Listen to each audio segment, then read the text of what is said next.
সাবজেক্টটা খুব ইম্পর্টেন্ট। সেটা হচ্ছে বাংলাদেশে র। আপনারা যদি ইয়াটা দেখে থাকেন, আমার দেশের যে রিপোর্টটা থেকে আমি কিছু জিনিস প্রথমে পড়ে শোনাচ্ছি। সেটা হচ্ছে আমি, পিনাকিদা আরো অনেকেই কন্টিনিউয়াসলি বলে যাচ্ছিলাম যে বাংলাদেশে রয়ের যে ঘাঁটি এবং তারা কত জায়গার ভিতরে পেনিট্রেট করেছে। সো এই জিনিসটা প্রথম না, এর আগে কয়েকটাই মেইন স্ট্রিম মিডিয়াতে আসছে, বাট আমার দেশে এটা একটা বিস্তারিতভাবে একটা রিপোর্ট আকারে এসছে। সো এটা নিয়ে আমি কথা বলবো, ডিসিশন নিয়েছি। প্রথমে হচ্ছে বাংলাদেশের জাতীয় নিরাপত্তা উপদেষ্টা ছিল জেনারেল তারেক সিদ্দিকী। তার উচিত হচ্ছে বাংলাদেশকে বহির্বিশ্বের আক্রমণ থেকে, অর্থাৎ হচ্ছে বাংলাদেশের বাউন্ডারির বাইরে যারাই আসে এখানে, আধুনিক এই যুগে শত্রু বলে কেউ নাই, বন্ধু বলে কেউ নাই। আমাদেরকে ফরেন পলিসি সেট করতে হবে হচ্ছে আমার দেশের রিকোয়ারমেন্ট অনুযায়ী, এবং এটা প্রতিবেশী দেশের রিকোয়ারমেন্টের সাথে অ্যাডজাস্ট করতে হবে উইন উইন সিচুয়েশনে।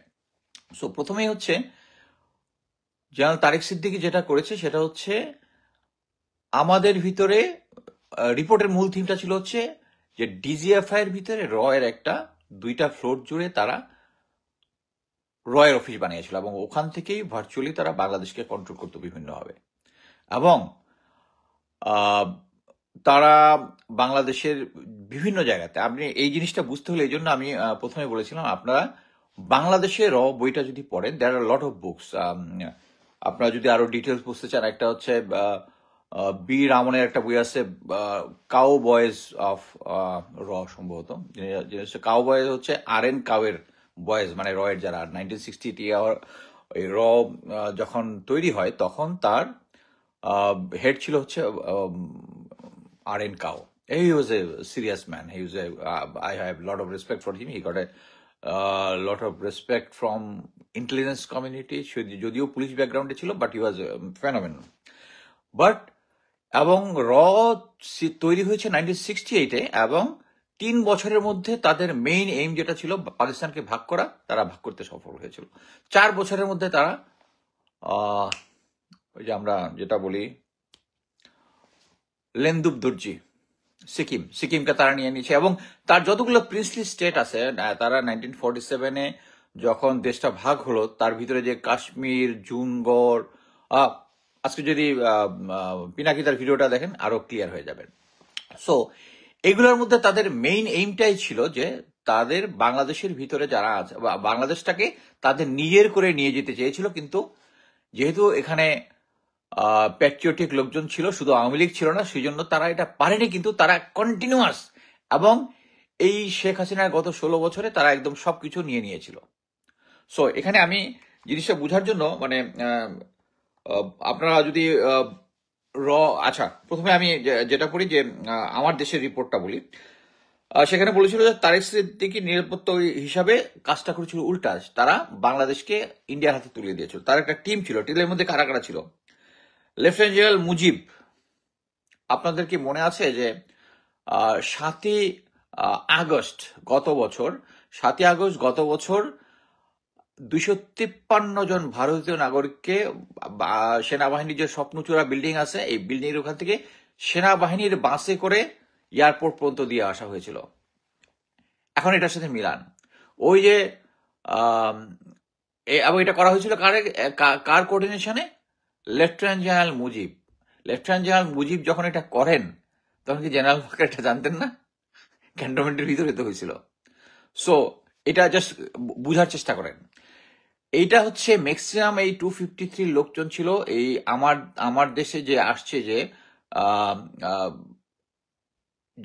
কচু ক্ষেতের যে ডিজিএফআই এর বিল্ডিংটার 2য় এবং 3য় তলা, কেউ বলে শুধু 3য় তলা, আর এই রিপোর্টটাতে দেখলাম, আমি জানতাম শুধু 3য় তলা, এখন দেখতেছি এটা বলছে 2য় এবং 3য় তলা, এই দুইটাই।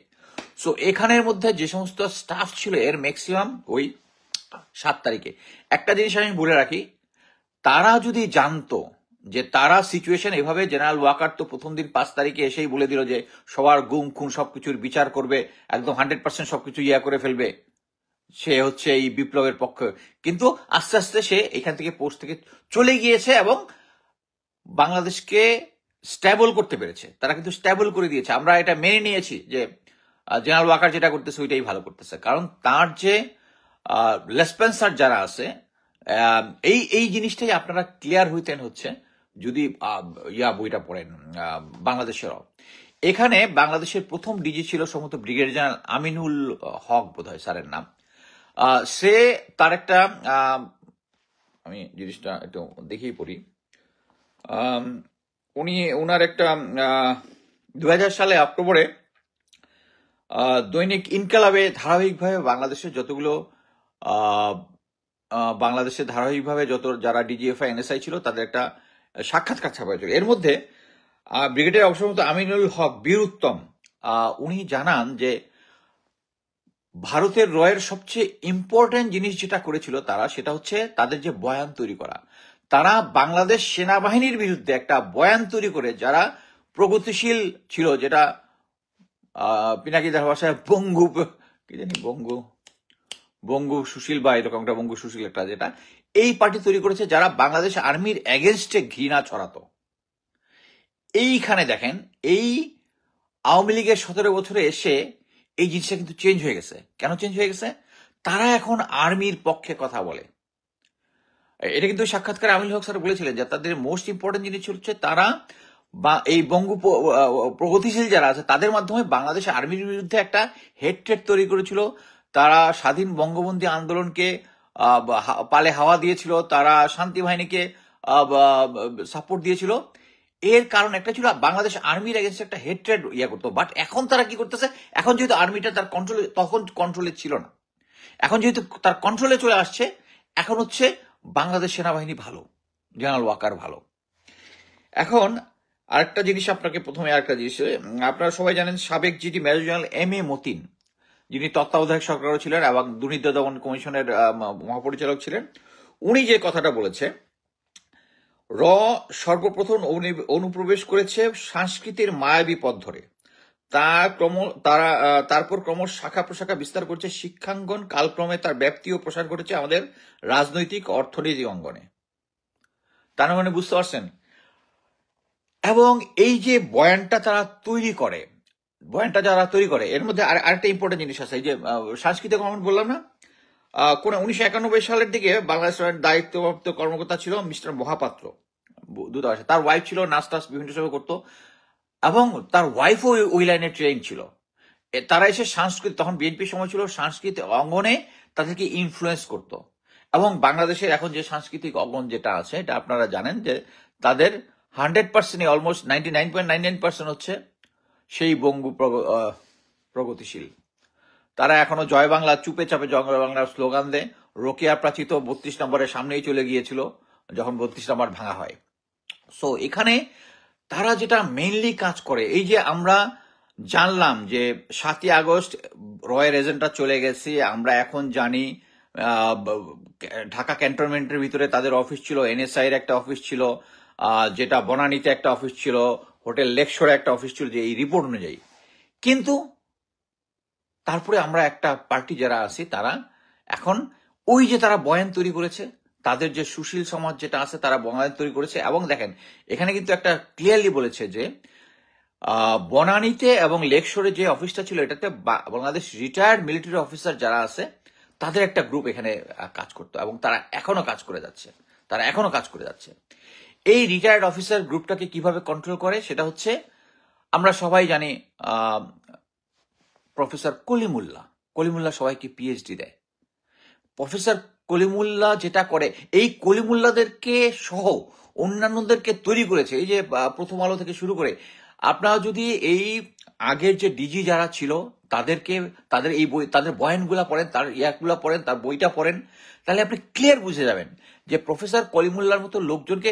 আর প্লিজ এটা মনে করবেন না যে কলিমুল্লাহ কিছুদিন আগে আমার সম্বন্ধে ওই হাসিনার আমলের ব্লিডজে প্রকাশিত একটা জিনিস, যেটাতে আমাকে শুরু করে আমার ফাদারকে শুরু করে সবার নামে যে কুচ্ছা রটাইছে, it is nothing personal, it's totally patriotic.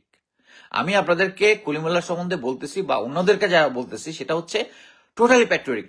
আমাদের কাছে এখন প্রফেসর কি জেনারেল ওয়াকারের বয়ানগুলা, জেনারেল ওয়াকারের কার্যক্রমগুলা, সে যখন এখন নব্য কি সুশীল আওয়ামী লীগকে আনতে চায়, যখন আওয়ামী লীগ নিষিদ্ধ ঘোষণা করতে, তখন আমরা মেনে নেওয়ার চেষ্টা করতেছি। কি জন্য? কারণ ওই সুশীল পার্টি আপনাকে বয়ান দিয়ে আপনাকে কনভিন্স করার চেষ্টা করতেছে যেটা হচ্ছে তা ঠিক হচ্ছে, জেনারেল ওয়াকার ঠিক কাজ করতেছে। আমার এগেনস্টে প্রচার হচ্ছে, আমার নিশ্চয়ই জেনারেল ওয়াকারের এগেনস্টে কোনো একটা পার্সোনাল গ্রাজ আছে। ভাই আমাকে বলবো, আপনাদেরকে দেখতে বলবো যে আমি অ্যাটলিস্ট 2বার, যখন উনাকে প্রথম সেনাপ্রধান অ্যাপয়েন্টমেন্ট দেওয়া হয় তার আগে আমি কনক সরোয়ার ভাইয়ের ইয়াতে আমি ক্লিয়ারলি উনার পক্ষে বলেছি, উনি এত ভালো মানুষ, উনি এই করেছে সেই করেছে। আমাদের কি এইম ছিল যে উনি অ্যাকচুয়ালি শেষ পর্যন্ত কোনো কঠিন রক্তপাত টাইপ কোনো কিছু না করেন, কিন্তু উনি করেছেন, উনি করেছেন। আমি আপনাদেরকে ক্লিয়ার ভাষায় বলি, একটা অডিও রেকর্ড আছে যেটা পাবলিক আসতেও পারে নাও আসতে পারে। সেটা হচ্ছে যে উনি সবাইকে আদেশ দিচ্ছেন যে এখানে কোনো ছাত্র জনতা নেই, যারা আছে সব হচ্ছে সন্ত্রাসী, তাদের উপরে গুলি করতে হবে, ফার্স্ট লাইন অ্যামুনিশন, আমি গুলির কোনো হিসাব নিব না, থামাইতে হবে। এই ধরনের অডিও ক্লিপ আছে। এটা আসলে আমি একটা জিনিস বলি, এটা যদি পাবলিকও হয়, এক পার্টি বলবে এটা ডিপ ফেক, এক পার্টি বলবে এটা ডিপ ফেক, এবং ওইটার পক্ষে বয়ান আরেকটা আসবে। আমরা যখন দেখেছিলাম যে ছাত্র জনতার মধ্যে গুলি করতেছে, তখন হিন্দি ভাষায় কয়েকটা ডায়লগ হয়েছিল। এটা আমি যখন পোস্ট করি তখন এক পার্টি ঝাঁপায় পড়ছে যে এটা সিলেটি ভাষার একটা, এটা হিন্দি না। আমি যখন কি বলে জাহানাবাদ ক্যান্টনমেন্ট খুলনাতে 21 বা কতজন ভারতীয় এজেন্ট আছে এবং তারা riot control gear plus rubber bullet সহ আসে, তখন এক পার্টি একইভাবে ঝাঁপায় পড়ছিল। এর কয়েকদিন পরে সেনাবাহিনী আইএসপিআর থেকে বিবৃতি দিচ্ছিল এরকম। এটা হচ্ছে আপনাদেরকে বয়ানটা খাওয়ানো হচ্ছে। আপনারা যদি এই জিনিসটা মানে বাংলাদেশের র বা ইনসাইড র অশোক রায়না যেটা, এটা যদি না পড়েন, শুধু এই সুস্থ বঙ্গ প্রগতিশীলদের কথাবার্তা শোনেন, এই যে দেখেন প্রফেসর কলিমুল্লাহ, আমি কলিমুল্লাহর উদাহরণ দিচ্ছি, তার প্রতি আমার পার্সোনাল গাছ থেকে না, এই কলিমুল্লাহর মতো আরো যারা আছে, এই যে মতিউর রহমান আছে, এখন ধীরে ধীরে যত যারা যারা বিভিন্ন সময় আসে তাদের সবাইকে কেনা হয়ে গেছে, সবাইকে কেনা হয়ে গেছে, ভেরি ফিউ এখনো কেনা হয় নাই। এখন আপনি শুধু একটা দেখেন যে সে বারবার বলতেছে, প্রফেসর কলিমুল্লাহ আমাদেরকে বলে যে ভারত বাংলাদেশের উপরে ইন্টারভিন করবে, ভারত আমরা যদি এটা না করি, চীনকে যদি আমরা এই বিমানবন্দরে, ভারত আমাদেরকে এয়ার স্টাফিং করবে। দেখেন এই ধরনের প্রপাগান্ডা দুইটা দেশের মধ্যে হয়, কিন্তু একটা জিনিস মনে রাখবেন, আমি যদি বাংলাদেশি হই, আমি কখনোই ভারত কি করতে পারে, এই ধরনের কিছু করতে পারে, এটা আমি পাবলিকলি বলবো না। আমি কোথায় বলবো? আমার যদি গোয়েন্দা সংস্থার সাথে যোগাযোগ থাকে, আমি কলিমুল্লাহ একজন প্রফেসর, তার সাথে তার আন্ডারে বহুত লোকজন পিএইচডি করছে, তাদের প্রত্যেকে ইয়া করতে হয় যে ইন্ডিয়া কিন্তু এটা, উনি যদি রিয়েলি বিশ্বাস করে উনি এটা করতে পারে, উনি না করে উনি ভারত তাকে দিয়ে বলাচ্ছে। দেখেন বাংলাদেশে তাকে যে অনারারি র্যাঙ্কটা দেওয়া হয়েছে লেফটেন্যান্ট কর্নেল, প্রথমে তো মেজর দেওয়া হয়েছিল, এটা মানে নর্মালি কিন্তু একজনকে একটাই র্যাঙ্ক দেওয়া হয়, মানে অনারারি র্যাঙ্কের মধ্যে প্রমোশন, এটা আমি আগে শুনি নাই। প্রথমে সে মেজর ছিল, তারপরে ওখান থেকে অনারারি র্যাঙ্ক থেকে, এটা কেন হয়েছে? বিকজ সে বাংলাদেশের মিলিটারি নিয়ে কথা বলে, সে বাংলাদেশের মিলিটারির সাথে আস্তে আস্তে ক্লোজ হওয়ার চেষ্টা করছে। সে যখন বাংলাদেশে, যখন রংপুরে একটা মিলিটারি ওই যে বিউপির আন্ডারে যখন একটা কলেজ বা ইউনিভার্সিটি কিছু একটা হয়, তখন তার যে হেড ছিল একজন ব্রিগেডিয়ার জেনারেল, তাকে গিয়ে বলে একদম স্যালুট দেওয়া, উনি হচ্ছে স্যার আমি মেজর কালিমুল্লাহ, আমার এখানে আপনার এখানে আমি ক্লাস নিতে চাই। সে ইচ্ছা করে আর্মির ভিতরে ঢুকছে, এবং তাকে মানে সে যে আমি লিখিত দিয়েছি যে সে যে বলেছে যে আমি আমি তার সম্বন্ধে মিথ্যাচার করছি, কি জন্য সে কখনো জাহাঙ্গীরনগরে ছিল না, পরে আবার বলছে প্রেষণে ছিল, এটা স্বীকার করে নাই। বাট আমার কথা হচ্ছে তার এগেনস্টে কমপ্লেন তো এইটা না যে আপনি কোথা থেকে করছেন, বাট আপনার আন্ডারে লোকজন পিএইচডি করতেছে, এইটা হচ্ছে আমার কমপ্লেন, এটাই হচ্ছে আমার কমপ্লেন, যে আমাদের সবার কমপ্লেন। তার এগেনস্টে সে উনি কোথায় করেছে? বিউপিতে তাকে নিয়ে গেছে তার স্কুল ফ্রেন্ডকে লেফটেন্যান্ট জেনারেল মামুন খালেদ, উনি নিজেও তার আন্ডারে পিএইচডি করেছেন। মোটা বেনজির তার পিএইচডি করেছেন, মোটা আজিজ, জেনারেল আজিজ তাকে করেছেন।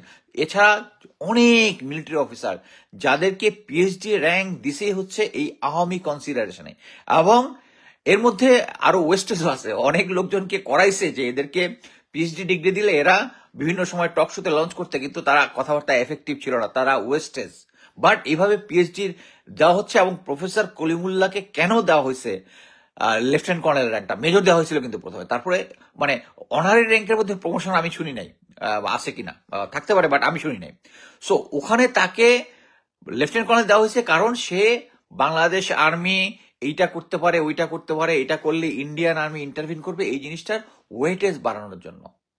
এবং এই জিনিসটাই যে গত 16 বছরে এর আগের পর্যন্ত যারা ডিজি ছিল, বিভিন্ন জেনারেল মতি থেকে শুরু করে যারা মোহাম্মদ জান চৌধুরী, যারা ডিজি এনএসআই ডিজি ছিল, তারা এইটাই বলার চেষ্টা করছে যে তাদের মেইন জিনিসটা হচ্ছে বাংলাদেশের এগেনস্টে বয়ান তৈরি করার জন্য তারা এই যে ফিফথ কলামিস্ট বলে, এটাকে ফিফথ কলামিস্ট তারা তৈরি করেছে। এবং এদেরকে আমরা ফাইট করার মতো যথেষ্ট আমরা বয়ান তৈরি করতে পারতেছি না। বয়ান তৈরি করার মতো এখন যে স্ট্রং বয়ান তৈরি করতে হয় সেটা হচ্ছে পিনাকিদা। কিন্তু আমরা পিনাকিদার এখন তার পার্সোনাল জিনিসপত্র নিয়ে তার এখন মনে করেন যে আমি এখন কথাবার্তা বলি, আমার সম্বন্ধে অনেকে কি বলে, শেখ হাসিনার সময় অনেক কিছু ব্লিচ দিছে, আমার সম্বন্ধে অনেক কিছু মিথ্যা তথ্য দিছে, এগুলো হালে পানি পাই নাই। এখন মনে করেন আপনি একটা হালে পানি পাইলেন, মনে করেন যে আমার একটা ভিডিও অডিও কিছু একটা বাইর হয়েছে, but it does it mean that আমি এখন যে কথাটা বলতেছি যে ভারত আমাদেরকে ক্যাপচার করতেছি, it's wrong? It's not wrong. এখনকার যুগে ভারতের এগেনস্টে বাংলাদেশের প্যাট্রিয়টিক পিনাকিদা যত স্ট্রংলি বয়ান তৈরি করতে পারে, আপনারা কেউ করতে পারতেছেন না, আপনারা সিম্পলি কেউ করতে পারতেছে না। জেনারেল পিনাকিদা যেরকম ভাবে বয়ান তৈরি করতেছে ভারতীয় আগ্রাসনটা নিয়ে, আমরা জানি আমি তো সিঙ্গেল ম্যান। আমি এই যে আমি বলে দিছিলাম 10টার সময় আসতে পারবো, কিন্তু আসি নাই। আমার আজকে অ্যানুয়াল ছিল, ডক্টরেট ছিল, ডক্টরের সাথে আমার ওয়াইফকে নিয়ে যেতে হয়েছে বিভিন্ন জায়গায়, ব্যাংকে যাইতে হয়েছে, বিভিন্ন ক্রাইসিস। আমি গত সপ্তাহে আমি কাজ করছি সিম্পলি 80 আওয়ার্স কাজ করে আমি এখানে টাইম দিচ্ছি। এটা কি জন্য? আমার প্যাট্রিয়টিক পয়েন্ট অফ ভিউ থেকে আমার দেশটাকে ভারত এভাবে কন্ট্রোল করবে এটা আমি দেখতে পারবো না। সো একটা জিনিস বুঝতে হবে আমাদেরকে, এই যে আমার দেশ যে রিপোর্টটা বের করেছে এটা আমাকে সিরিয়াসলি নিতে হবে। আমরা যে সমস্ত বয়ান ভারতীয় রেসপন্সাররা তৈরি করে তাদেরকে আমাকে থামাইতে হবে।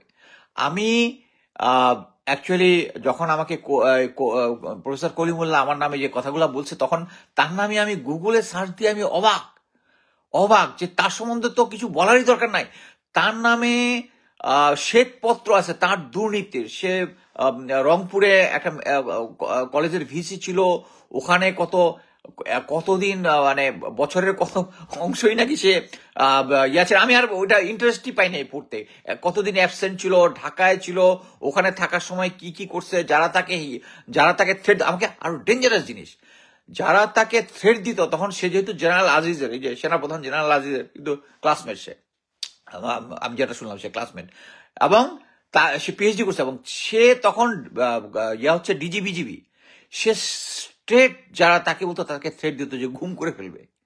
সে স্ট্রেট যারা তার বিরুদ্ধে কথা বলছে তাকে গুম করে ফেলবে। এই যে শ্বেতপত্র প্রকাশ হয়েছে, তার যে এত দুর্নীতি, কেউ তাকে ধরতেছে না। কত he should be behind the বার।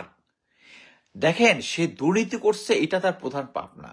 তার প্রধান পাপ হচ্ছে সে বাংলাদেশের এগেনস্টে সরাসরি, বিইং এ বাংলাদেশি সিটিজেন, সে সরাসরি বয়ান দিতেছে যে ভারত আমাদের অ্যাগ্রাসন করবে, ভারত আমাদেরকে ইন্টারভিন করবে, ভারত মিলিটারিলি অ্যাগ্রেসিভ ভাবে ভারত আমাদেরকে কি বলে মানে বিমান আক্রমণ করবে তিস্তাতে। এটা মেনে নেওয়া যায় না। কলিমুল্লাহকে তার দুর্নীতির জন্য না, বাট আমি মনে করি তাকে ধরার জন্য সরকারের উচিত এই যে ভারতীয় লেসপেন্সার যারা আছে তাদেরকে ধরতে হবে। আমাদের কলিমুল্লাহকে ধরার সবচেয়ে সোজা, কারণ তার যে দুর্নীতির যে আছে, সে যে এই যে জানিপাব যে ইয়াটা করেছে, এটা কিন্তু সে কিন্তু নিজে তৈরি করে না, যে তৈরি করছে তার কাছ থেকে আইনের মারপেচ দিয়ে সে নিয়ে নিছে। এবং এটা দিয়েই সে গত 3টা ইলেকশনে তার বয়ানের মাধ্যমে এই 3টা ইলেকশনকে সে সহি মানে কি অংশগ্রহণমূলক বলেছে। এবং এই কারণেই ভারত থেকে সে সহায়তা পেয়েছে, যার ফলে ভারত এটার সাথে বয়ানের সাথে কোইনসাইড করছে এবং তার সরকারটা টিকে গেছে। এরকম একটা কালপিটকে আমরা এখনো কথা বলতে দিচ্ছি, এবং সে এখনো সগর্বে ভারতের এগেনস্টে কথা বলতেছে। সো আমি একটা জিনিস বলি যে এই যে আপনার এই রিপোর্টটা পড়লেন, এখন আপনার কার্যক্রম কি? বাংলাদেশের ডিজিএফআই এর ভিতরে তাদের ইয়া ছিল, বাংলাদেশের যারা মিলিটারি ইয়া ছিল। দেখেন, জেনারেল মুজিব যখন পালিয়ে গেল তখন তো বাকিদের সাবধান হওয়ার কথা ছিল না? সো এই যে টিম মেম্বার যারা ছিল, বলছে তাবরেজ শামস, আকবর, জেনারেল হামিদ, সো এরা তো তখন দেশে ছিল। তো জেনারেল ওয়াকারের কি করার কথা ছিল? উনি যদি ইয়া না হয়, মানে উনি বললাম উনি রওনা, উনি একজন সহি সহি তাহাজ্জুদের নামাজ পড়া সেনাপ্রধান, তাহাজ্জুদের নামাজ পড়া, তাহলে ওনার কি করা উচিত ছিল? ওইগুলাকে ধরা উচিত ছিল না? ধরেছে উনি? তারপরে কি করেছে, গুম খুন কমিটি যখন তাদেরকে অ্যারেস্ট করতে চাইছে, তাদেরকে পার করে দিছে, ভারতে পার করে দিছে। তারপরে জেনারেল ওয়াকার ভালো, উই আর ইনে মানে ভারত এই যে সমস্ত তাদের লেসপেন্সার দিয়ে বয়ান তৈরি করতেছে, আমরা ধুমায় খাচ্ছি। একটার পর একটা জেনারেল ওয়াকার একটার পর একটা ভারতের পক্ষে, আওয়ামী লীগের পক্ষে কথা বলে ধরা কইতেছে। তারপরেও জেনারেল ওয়াকার ভালো। আমি জেনারেল ওয়াকার সম্বন্ধে বিভিন্ন জিনিস লিখি, এটা আমার কাছে পার্সোনাল জিনিস। It's nothing personal, it's nothing personal. General Waker যদি থাকে, বাংলাদেশের এই যে রয়ের যে কানেকশন যেটা আছে কখনোই যাবে না। আমি একটা সিম্পল উদাহরণ বলি। আপনারা সবাই জানেন যে জেনারেল হামিদ ছিল ডিজিএফআই, উনি চলে গেল, উনি আয়নাঘরের কিছু ধ্বংসপ্রাপ্ত করছে। তারপরে আসলো জেনারেল ফয়েজ, আসলো লেফটেন্যান্ট জেনারেল ফয়েজ স্যার আসলো, উনি এসে জেনারেল ওয়াকারের কথা অনুযায়ী আয়নাঘরের বাকি ধ্বংসাবশেষ ঠিক করছে। বাট উনি হচ্ছে সিনিয়র, যা বলে তাই শুনবে, উনি শুনছে। But at the same time উনি কিন্তু একটু চেষ্টা করেছিল, আমি যেটা শুনেছি, চেষ্টা করেছিল এই ভারতীয় আধিপত্যটার যে যেটা ডিজিএফআইয়ের ভিতরে, এটা একটু কমানোর চেষ্টা করছিল। উনি যেহেতু উইথ এ রিপুটেশন উনি আসছে, এখানে আসছে, ধমধম করে তাকে প্রমোশন দিয়ে এখান থেকে সরাই দিছে। প্রমোশন দেওয়ার জন্য কিন্তু টাইমে নেয়। কি জন্য?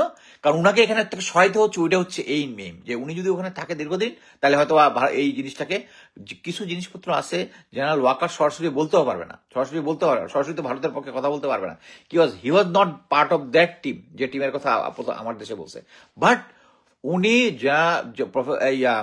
লেফটেন্যান্ট জেনারেল ফয়েজ স্যার যখন এই খাতটা শেষ হয়, ওখান থেকে গিয়ে উনি ওনাদের ব্যাচের একটা মানে ডিনার পার্টিতে উনি ক্লিয়ারলি বলেছেন, আমি চেষ্টা করেছি কিন্তু ভারতীয় দাদাদের জন্য পারি নাই। সিম্পলি তাকে এই প্রমোশনটা তখন না দিয়ে, মানে দেয়ার লট অফ ক্যান্ডিডেট আরো ছিল, সরকার তখন নতুন, ধুমধাম করে স্যারকে এবং জেনারেল মাইনুরকে একসাথে প্রমোশন দিয়ে দিল। এখান থেকে মেইন এইম ছিল হচ্ছে তাকে ডিজিএফআই থেকে সরানো, এবং এনে তারপরে পারফেক্ট লোক আবার মেজর জেনারেল জাহাঙ্গীরকে এখানে এনে বসানো হয়েছে। সো প্রাথমিকভাবে আমি এনএসআইতে সেম জিনিস, major general Farid with a good reputation, good human being, ভালো কোয়ালিটি, সবকিছু আছে। কিন্তু সে আসার পরেও সেম জিনিস, পলিটিক্যাল ইনফ্লুয়েন্সটা কমেছে। আমি একটু ধরাধরি করার পর পলিটিক্যাল ইনফ্লুয়েন্স কমেছে, এখন আছে। এবং he is also family background from বাম রাজনীতি অ্যান্ড আওয়ামী লীগ। বাম রাজনীতি তো সবসময় আওয়ামী লীগের সাথে পরকিয়া করে আজীবন। সো এখনো এদেরকে, এই পার্টি যারা আছে এবং ডিজিএফআই এনএসআই যে জেনারেল ওয়াকারের সাথে মিলে আছে, এবং তারা যে সরকার, বর্তমান সরকার যে আছে তাদেরকে সাপোর্ট দিচ্ছে না, এটা আমি কনফার্ম হয়েছে, 100% কনফার্ম হয়েছে। এই যে প্রফেসর জেনারেল ওয়াকার যেদিন অফিসার অ্যাড্রেসটা দিয়েছিল, সেই অফিসার অ্যাড্রেসে ক্লিয়ারলি তখন বলেছিল যে আমাদের তো দেয়ালে পিঠ থেকে গেছে দুইজনই, এই জন্য জেনারেল ওয়াকারকে সাপোর্ট করতেছে। একটা জিনিস মনে রাখেন, এই খলিলুর রহমান যখন আসে, তখন প্রথম থেকেই এই যে উনি এসেছিলেন, উনার একটা ব্যাকগ্রাউন্ড আছে। যখন জাস্টিস লতিফুর রহমান একদিনের মধ্যে 1800-র মতো লোকজন চেঞ্জ করে একটা ফেয়ার ইলেকশনের সৃষ্টি করেছেন, এটার ব্যাকগ্রাউন্ডে ছিল এই খলিলুর রহমান। এটা আমি আগেও একটা ইয়াতে বলছি। সেম জিনিস এখন আসার পরে উনি যখন এই জিনিসটাকে ক্লিনজিং করবে, উনার দেশপ্রেমে আমার কোনো ডাউট নাই। উনার ফরেন সার্ভিসে মানে নাম্বার অফ পিপলের সাথে আমি কথা বলেছি। তো উনি যখন এটা করতেছে, এবং উনি ভার্সাস হচ্ছে জেনারেল ওয়াকার এখন পর্যন্ত যারা ভারতীয় লেসপেন্সার যারা আছে, যে সমস্ত জেনারেলরা এই সমস্ত সাথে জড়িত, তাদেরকে এখনো সাপোর্ট দিয়েছে। আপনাকে আরেকটা ইন্টারেস্টিং জিনিস বলি, এর আগে 25 জন জেনারেল প্লাস পুলিশের কিছু নিয়ে এদের নামে দেশ থেকে নিষেধাজ্ঞা বেরিয়েছিল না, ইফ ইউ রিমেম্বার। কয়েকদিন আগে শুধু একজনের বেরিয়েছে, সেটাকে লেফটেন্যান্ট জেনারেল মামুন খালেদ। কারণটা কি জানেন? সেটা হচ্ছে উনি গুম কমিশন এবং মানে সরকারের এই সমস্ত যে গুম কমিশন প্লাস দুর্নীতি যারা হচ্ছে, এদেরকে বুঝাচ্ছে যে উনি রাজসাক্ষী হবে, রাজসাক্ষী হবে, সবার কথা বলে দিবে উনি। উনি আমি একটা জিনিস বলি, আমার দেখা স্মার্টেস্ট লোকজনের মধ্যে সেনাবাহিনী চিকন বুদ্ধি যেটা আছে, উনি হচ্ছে নাম্বার ওয়ান আমার দেখা চিকন বুদ্ধিওয়ালা লোক। 4 মাস 5 মাস পরে গুম কমিশন বুঝতে পারছে যে মাউন্ট খালেদ তাদেরকে কোনো ইনফরমেশনই দেয় নাই, কোনো ইনফরমেশন দিয়ে শুধু ম্যানিপুলেট করার চেষ্টা করছে। দেন ফাইনালি তার নামে, এবং উনিও বিদেশে পাড়ায় ফেছিল, উনি দেশে ফেরত আসছে, এসে ভাবছিল ওইটা ম্যানেজ করে ফেলবে, এখন উনি এখন দেশে আছে, দেশের উপর নিষেধাজ্ঞা দিয়ে দিয়েছে। এরাই ছিল হচ্ছে মূল বাংলাদেশে ভারতীয় লেসপেন্সার। এখন আপনারা যে একটা জিনিস বলেন যে বাংলাদেশ যদি ভারতীয় আধিপত্যবাদের ইয়াতে যদি না করতে পারে, মানে এটা থেকে যদি না ছুটতে পারে, বাংলাদেশের কোনো মানে অ্যাকচুয়ালি বাংলাদেশ ইন্ডিয়া অলরেডি তার প্রাথমিক অ্যাচিভমেন্টটা করে ফেলছে, আমাদেরকে দ্বিধাবিভক্ত করে ফেলছে। যারা এন্টি ভারতীয় কথাবার্তা বলে, আমার নামেও কিছু বাইর করছে যে কলিমুল্লাহকে দিয়ে একটা বয়ান দেওয়া দিচ্ছে, সত্য হোক আর না হোক। আর যেহেতু দাদার এগেনস্টে কিছু সামাজিক কিছু আছে, এটা নিয়ে এখন শুধু এটা নিয়ে। বাট কথা হচ্ছে এখন আমার নামেও যদি কোনো কিছু হয়, আমি যে এই কথাগুলো বলতেছি এগুলো মিথ্যা না। আপনাদের এইটা মনে নিতে হবে যে আমি দেখলাম যে পিনাকি দাদা আজকে একটা ছবি দিছে, যে এটা হচ্ছে কোরো অফিসের মধ্যে, আজকের কোরো অফিসে এখনো শেখ মুজিবের ছবি লাগায় আসছে। অ্যাকচুয়ালি এই ছবিটা আমি পেয়ে আমাদের মিলিটারি, আমি সবকিছুতে মিলিটারি সবকিছুতে পাবলিক করতে চাই না। আমি একটা ছবি দিলাম গ্রুপে আমাদের রিটায়ার্ড অফিসার ফর্মে, কিছুক্ষণ পরে দিয়ে দাদা ওটা আপলোড করতেছে কোরো অফিসে, মানে someone has given it to দাদা। কিন্তু জিনিসটা এখানে থিমটা হচ্ছে এখনো ক্যান্টনমেন্টের ভিতরে, বঙ্গবন্ধুর ছবি লাগানো আছে, ভিএম এর যে শেখ মুজিবের মূর্তিটা আছে এটাকে কাভার করা হয়েছে, বাট এখন আছে। সো আমরা শুধু এইটা শুধু জিনিস দেখবো না, there is a lot of evidence. যারা আওয়ামী লীগের বড় বড় নেতা ছিল, এদের প্রত্যেকেই আর্মি, জিওসিরা, সেনাপ্রধান পার করে দিছে। এর পরেও এখন বলেন এটা থেকে উত্তরণের উপায় কি? উত্তরণের উপায় হচ্ছে জেনারেল ওয়াকারকে সরাই দিতে হবে। জেনারেল ওয়াকারকে না সরাই দিলে, এবং যারা নেক্সট পরবর্তীতে 20-25টা জেনারেল আছে যারা গুম খুন, আমি বলতেছি গুম খুন এগুলোর সাথে জড়িত, তাদেরকে যদি না সরান, এই আওয়ামী ভারতীয় যে অক্টোপাস আছে এটা থেকে যেভাবে আমাদেরকে দড়া রাখছে, এখান থেকে আমরা বেরোতে পারবো না। আমি শুধু এইটুকুই বোঝানোর চেষ্টা করতেছি যে আমাদের উচিত যে জিনিসটা, এখন আমি সরাসরি মিলিটারি গিয়ে বলবো যে মিলিটারিতে যারা সার্ভিং আছেন তারা চান না আমরা যেভাবে ট্রেনিং করেছি, আর ভারতের প্ল্যানিংটা হচ্ছে খুব সূক্ষ্ম, খুব আস্তে ধীরে। যেমন আমরা জেনারেল ইকবাল করিম ভুইয়াকে খুব জানি, কিন্তু উনি কিন্তু ওই যে উলফ্ল্যান ইয়াটা করে দিছে। উনি দেখবেন অফিসারদের মধ্যে যখন ইয়াগুলা হয় যে ইউনিফর্ম চেঞ্জ করছে কে, জেনারেল ইকবাল করিম ভুইয়া থেকে এই ভারতের মতো সবুজ ড্রেস শুরু। হ্যাঁ, অনেকে বলে এটা জেনারেল মবিনের সময় থেকে টেস্ট শুরু, ইটস ট্রু, জেনারেল মবিনের সময় থেকে টেস্ট শুরু হয়েছে। আপনি কি মনে করেন না যে জেনারেল মবিনের মতো একটা জেনারেল যে একটা আর্মিতে একটা নতুন জিনিস ইন্ট্রোডিউস করবো, প্রথমে ইউনিফর্মটা আমি পরে ছবি দিব? হয়তো না, হয় নাই। কারণ কি, উনি জানে এটা নিয়ে রিপার্কেশন হবে, বাট উনি কিন্তু দেওয়া যায় না, উনি চলে গেছে নেক্সট টেস্টের ট্রায়াল উনি করছে, বাট এটা ফাইনালি জেনারেল ইকবাল করিম ভুইয়া থেকে শুরু হয়েছে। সো আমি আরো ঘটনা দিয়ে বলছি যে ইন্ডিয়া যখন 16টা ব্যাটালিয়নকে তারা ইনফেন্ট্রি ব্যাটালিয়নকে তারা, এটা নিয়ে আমি ডিটেলস লিখছি, তারা প্যারা ইনফেন্ট্রি করতেছে, আমরা তখন আমাদের 2টা ব্যাটালিয়নকে প্যারা ইনফেন্ট্রি করছি, যেখানে আমাদের 2টা প্যারা কাউন্টার ব্যাটালিয়নকে ট্রেনিং দেওয়ার জন্য সাফিসিয়েন্ট এয়ার অ্যাসেট নাই। কেন? কারণ আমরা হচ্ছে ভারতের অ্যালাই। তাদের 16টা মিলা, আমাদের 2টা মিলা, আমরা অ্যালাইড ফোর্স, আমাদের 18টা ব্যাটালিয়ন আছে। সো এই জিনিসটা থেকে আমাদেরকে বেরিয়ে আসতে হবে। আমি আগেই বলেছি যে আমাদের বর্তমানে এখন বাংলাদেশে জিনিয়াস থেকে আমি জানি খলিল সাহেব একজন জিনিয়াস লোক, কোনো ডাউট নাই, কিন্তু তার ইম্পর্টেন্স জিনিয়াস থেকে হচ্ছে তার প্যাট্রিয়টিজম আছে কিনা। আমি আপনাকে বলি, আমি আমার সম্বন্ধে যে কলিমুল্লাহ বা অনেকেরা বলে যে একদম মিডিয়াকার অফিসার ছিল বা এভারেজ অফিসার ছিল, ইটস ট্রু, ইটস ট্রু। আমি কিন্তু স্টাফ কলেজ করি নাই, কিন্তু আমি গোয়েন্দা সংস্থাতে চাকরি করছি, কমান্ডোতে চাকরি করছি, আমার ব্যাপারে আমি যেটুকু আছে ওটুকু আমি ফ্লারিশ করেছি। আমি মনে করি যে আমি আর্মিতে লেফটেন্যান্ট কর্নেল হয়েছি, আলহামদুলিল্লাহ, this is it's a good rank. আমাকে যখন এই যে বঞ্চিত অফিসার হিসেবে বলছে, আমি কিন্তু অ্যাপ্লাই করিনি, কারণ আমার বলছে লেফটেন্যান্ট কর্নেল পর্যন্ত আমি হয়েছি, আলহামদুলিল্লাহ, আলহামদুলিল্লাহ। কিন্তু এই জিনিয়াস অফিসাররাই বাংলাদেশ, এই যে বললাম না lieutenant Mamun Khaled genius officer, কিন্তু প্যাট্রিয়টিজম নাই। এই যে বিভিন্ন রিপোর্টের মধ্যে দেখেন যে বাংলাদেশ সেনাবাহিনীর অফিসাররা এবং অন্যান্যরা, একটা জিনিস দেখেন, সিভিলিয়ান, আমাকে সবাই বলে যে সিভিলিয়ান সচিব পুলিশ এরা যে এত করতেছে, আমি তো ওদের চাকরি করি নাই, ওরা আজীবন এগুলো করে গেছে, ওরা শুরু থেকে দুর্নীতি টুর্নীতি এগুলো সবকিছু করে গেছে। বাট আমরা যখন এখানে জয়েন করছি, উই টুক দ্য লিড। আমরা গুম খুন থেকে শুরু করে এই যে এখানে যে লেফটেন্যান্ট মেজর জেনারেল সিদ্দিকের কথা বলা হলো, লেফটেন্যান্ট আরেকজন হচ্ছে মেজর জেনারেল আবু সাইদ স্যারের কথা, আবু সাইদ স্যারের কথা বলা হলো।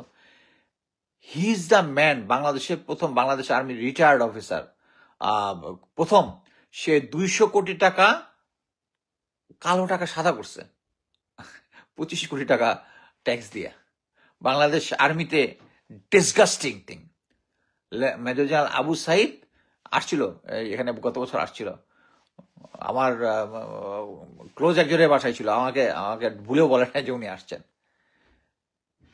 একটা জিনিস দেখেন, সেনাবাহিনীরা, আমি যখন সেনাবাহিনীতে ঢুকেছি তখন একটাই ছিল, প্রাইড ছিল, তখন ইউএন মিশনও ছিল না, আমরা জাস্ট সম্মান বাংলাদেশকে সার্ভ করার জন্য আসছিলাম।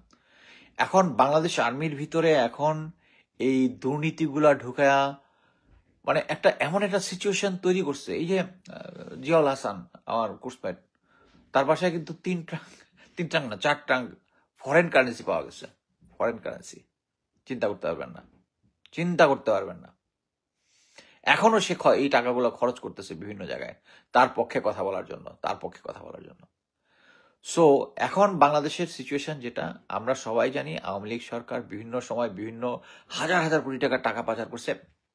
এই টাকা পাচার দিয়ে এখন তারা, আপনি শুধু একটা জিনিস চিন্তা করেন যে 1400 লোক মারা গেছে, আপনার যে জিনিসটা, আমি যদি আওয়ামী লীগ হইতাম লজ্জায় চোখ বন্ধ করে পালায় চলে যেতাম, একদম ইয়ে হয়ে। বাট এত কিছুর পরে লন্ডনে আপনারা দেখেছেন, ইভেন নিউ ইয়র্কে আওয়ামী লীগের পক্ষে গলাবাজি করার লোক আছে। সো এইটা একদম সেম যে নাৎসি যে কাল্ট যেটা ছিল, নাজি পার্টি সেম জিনিস হয়ে গেছে। তাকে নিষিদ্ধ করা এখনো হয় নাই, তাদের কার্য স্থগিত হয়েছে, বাট আমি মনে করি ফিউচারে এটা হবে। সো আমি প্রেজেন্ট রাজনৈতিক পরিস্থিতিতে লাস্ট একটা কথাই বলবো, আমরা দেখেছি যে তারেক জিয়ার সাথে প্রফেসর ইউনূসের একটা কনফারেন্স হয়েছে, ইনডোর কনফারেন্স হয়েছে। এটার এখন পর্যন্ত যত আমি দেখেছি, যত রিভিউ দেখেছি, এভরিথিং ইজ গুড। বাট একটা জিনিস হচ্ছে, এই বিএনপিকে একটা জিনিস বুঝতে হবে যে তাদের যে সমস্ত লোকজন আছে, তাদের যে লোকজন এখানে আছে, তারা চোখ বন্ধ করে যারা ভারতের সাথে কানেক্টেড তাদেরকে আউট করতে হবে। এটা যদি বিএনপি না বুঝে, তাদের ফিউচার ইজ নট গুড। বাংলাদেশের এখন যে বর্তমান পলিটিক্স, এই পলিটিক্স হচ্ছে এন্টি ভারতীয়। ভারতকে যারা স্পেস দিবে, যাদের এখন আমি একটা জিনিস আপনারা দেখেন যে তারেক জিয়া কত সুন্দরভাবে প্রফেসর ইউনূসের সাথে রেসপেক্ট রেখে কথা বলেছে। প্রথমে বলছে আম্মা আপনাকে সালাম জানিয়েছেন। He is from a military family, তার ফাদার একজন গ্রেট জেনারেল ছিল, প্রেসিডেন্ট ছিল, এবং এটা সবাই স্বীকার করে যে তার সময়ই বাংলাদেশের পররাষ্ট্রনীতি একমাত্র স্ট্রং ছিল। এই যে ভারত আমাদেরকে এইভাবে আষ্টে পৃষ্ঠে জড়ায় রেখে আমাদেরকে চাচ্ছে তাদের পররাষ্ট্রনীতি হিসেবে আমরা চলবো। আমরা অলরেডি ভারতের পররাষ্ট্রনীতি ফেস করে মায়ানমারের সাথে এবং ইয়ার সাথে আমরা সম্পর্কটা ক্রাইসিস করে ফেলছি। কিন্তু এখন এই সিচুয়েশনে যদি বিএনপি যে প্রথমে ডিসিশনটা ভুল নিছে, যে জেনারেল ওয়াকারকে সরানোর ব্যাপারে তারা ভুল ডিসিশন নিছে, চুপ্পুকে সরানোর ব্যাপারে তারা ভুল ডিসিশন নিছে, এগুলো থেকে বেরিয়ে আসতে হবে। একটা জিনিস বলতে পারি যে বাংলাদেশ আর্মিকে ঢেলে সাজানোর জন্য জেনারেল ওয়াকারকে রেখে হবে না। আপনারা যদি বললাম না ওই যে অডিওটা, ওনার একটা অডিও আছে যে উনি আদেশ দিচ্ছেন যে এখানে কোনো ছাত্র জনতা নেই, সবাই হচ্ছে সন্ত্রাসী, এবং ফার্স্ট লাইন অ্যামুনিশন বলা আছে, এটা কোনো হিসাব দিতে হবে না, গুলি করার জন্য সে থামাইতে বলছে। এটা যদি বের হয় তারপরে এক পার্টি বয়ান নিয়ে আসবে, এটা ডিপ ফেক। সো আমি শুধু এইটাই বলতে চাচ্ছি যে আমাদের এখন উচিত, এক হচ্ছে ফার্স্ট হচ্ছে আর্মিকে রিভাইভ করা, আর্মির জেনারেল ওয়াকারকে সরানো, অন্যান্য যারা ভারতের সাথে কানেক্টেড তাদেরকে সরানো। আম, এখানে তো আর কোনো ইয়ার নেই, মনে করছে লেফটেন্যান্ট জেনারেল 5 জন ভারতে, আর মেজর জেনারেল সব 5 জন ভারতে পালায় গেছে। এরা কি ভারতীয় এজেন্ট ছিল, পালায় যাওয়ার পরে এখন মিলিটারি স্ট্রাকচারে ব্রিগেডিয়ার, ক্যাপ্টেন, মেজর, লেফটেন্যান্ট, এগুলো বাকিরা কি কেউ নাই? শুধু এই 5 জনেই যারা পালায় গেছে এরাই শুধু ভারতীয় এজেন্ট ছিল, ভারতীয় এজেন্ট। আমরা তো আগেই আমি বলছি যে লেফটেন্যান্ট জেনারেল শাহিন অজিত দোভালের সাথে টেক্সট আদান প্রদান করছে, এটা নিয়ে জেনারেল ওয়াকার তাকে সামন করছে, তাকে শুধু পোস্টিংটা করাই দিছে। তারা কিছু করে নাই কি জন্য? কারণ তারা সবাই জেনারেল ওয়াকারও রয়্যাল এজেন্ট, উনিও রয়্যাল এজেন্ট। কথা ক্লিয়ার। সো আমি শুধু এইটাই বোঝানোর চেষ্টা করতেছি, সেটা হচ্ছে আরেকটা জিনিস হচ্ছে যে বয়ান যারা তৈরি করে, এখানে প্রফেসর কলিমুল্লাহ দুর্নীতিতে, তো আপনি যদি গুগল সার্চ করেন কোনো কিছু, তার দুর্নীতিতে ভরা, দুর্নীতির সবকিছু তাই ইয়েতে ভরা, তাকে এই দুর্নীতির দায়ে এখন ধরে জেলে ভরা উচিত। কি জন্য? সে, তার মেইন দোষ হচ্ছে সে বাংলাদেশে এগেনস্টে, বাংলাদেশে থেকে বাংলাদেশের নাগরিক হইয়া সে কিভাবে বলে ভারত আমাদেরকে ইন্টারমিনেট করে দিছি। আমি অ্যাকচুয়ালি তার সাথে যারা টক শো করেছি, এক্সকিউজ মি, টকশো করার সময় আমি তাকে কিন্তু প্রতিবারই ধরেছি। উনি আবার খুব স্মার্ট। আমি যেহেতু লেফটেন্যান্ট কর্নেল এবং উনার অনারি র্যাঙ্ক, অর্থাৎ উনি আমাকে স্যার বলে, আমি উনাকে প্রফেসর, ইজ এ টিচার, আমি তাকে স্যার বলি। কিন্তু কথা হচ্ছে when question of Bangladesh comes, সেটা হচ্ছে তাকে, তার মুখটা বন্ধ করতে হবে, তার এই বয়ান দেওয়াটা বন্ধ করতে হবে। ভারতের পক্ষে কথা বলে, এটার জন্য কোনো আইনে যদি না হয়, তাকে দুর্নীতির জন্য তাকে ধরতে হবে। এবং এই বয়ান পার্টিটা আপনারা দয়া করে বিশ্বাস করেন না। এই যে রিপোর্টটা আমার দেশ বের করেছে 100% সহি, 100% সহি। এবং এরকম একটা রিপোর্ট দিছে, এর মধ্যে 5 জন বিদেশে পালায় গেছে। আপনি কিভাবে এটা বলেন যে এটা সহি না? কেমনে বলতে পারেন? তারপরে তো ওই পার্টির বয়ান আপনি কিভাবে বিশ্বাস করতে পারেন? কিভাবে বিশ্বাস করতে পারেন? বাট আমরা যদি বাংলাদেশকে ভালোবাসি, আমাদের উচিত প্রফেসর ইউনূসকে সহায়তা করা, খলিলুর রহমানকে সহায়তা করা। জেনারেল ওয়াকারকে যদি না সরানো হয়, আমি বলি কোনোভাবেই বাংলাদেশের ভারতীয় আধিপত্য মরিয়া হবে না। এই যে আবার আরেকটা জিনিস মনে করাই দিই, ব্রিগেডিয়ার আমিনুল হক বোধহয় স্যারের নাম, প্রথম ডিজিএনএসআই ছিল, উনি বলে দিচ্ছে যে তারা সাকসেসফুলি বাংলাদেশের আর্মির এগেনস্টে তারা বয়ান তৈরি করতে পারছে। বাংলাদেশের আর্মিকে একটা, যাদেরকে মানে ভারত আওয়ামী লীগ, তারা বাংলাদেশ আর্মিকে নেগেটিভ, এই যে আপনারা দেখছেন না রক্ষী বাহিনী তৈরি করছে শেখ মুজিবুর রহমান, কি জন্য? আর্মির এগেনস্টে। তারা একটা আর্মির এগেনস্টে বয়ান তৈরি করছে সাকসেসফুলি। সেই বয়ান এই 2024 এসে 25 এসে চেঞ্জ হয়ে গেছে। এখন হচ্ছে আর্মি ভালো, কারণ এখন আর্মিকে তারা পকেটে নিয়ে নিছে। যাক, আমি অ্যাকচুয়ালি কোনো মানে, আমি বলেছিলাম, আমি ভাবছিলাম যে একটু প্রিপারেশন নিব, বাট আমি অ্যাকচুয়ালি পার্সোনাল কাজে আমি খুবই ব্যস্ত ছিলাম। এই যে কর্নেল হাসিলকে কে গুম করেছিল, জি আমি ওখানে গ্রুপে ছিলাম। আপনি কনক স্যারের শোটা দেখেন। আমি এখন আমার সম্বন্ধে ওই জিনিসগুলা, ম্যাডাম খালেদা জিয়ার বাড়ি থেকে উচ্ছেদের সাথে আমি ছিলাম। ভাই আপনারা চোখ বন্ধ করে একটু কনক স্যারের শোতে আমি আর হাসিন স্যার এসে ঘটনা বর্ণনা করেছিলাম, ওগুলো পড়ে তারপরে কথা বলেন। এটা চলতেই থাকবে, আমার এগেনস্টে প্রোগ্রামটা চলতেই থাকবে। ওটা হচ্ছে when I speak the truth, লোকজন আমার কথা শুনবে। এই কারণেই আমার এই যে অডিও, আমি একদম ক্লিয়ার কাট বলে দিচ্ছি, আমার কোনো কপিরাইট নাই। জাস্ট প্রিচ ইট। আমার নিজের ইউটিউব চ্যানেলের মধ্যে কোনো ইয়া নাই, আমি ইউটিউব চ্যানেল করতেছি, এটার মধ্যে কোনো ভিউ নাই। কিন্তু আমারগুলো যারা কপি করে তাদের ভিউ আছে, বা 100,000 ভিউ আছে, কোনো সমস্যা নাই। বাট কথা হচ্ছে আমাদের এইম হচ্ছে একটাই, আমাদেরকে ভারতের আধিপত্যবাদ থেকে সরাইতে হবে, এবং আধিপত্যবাদ থেকে সরার জন্য জেনারেল ওয়াকারকে রেখে আমরা এই জিনিসটা পারবো না। Thank you.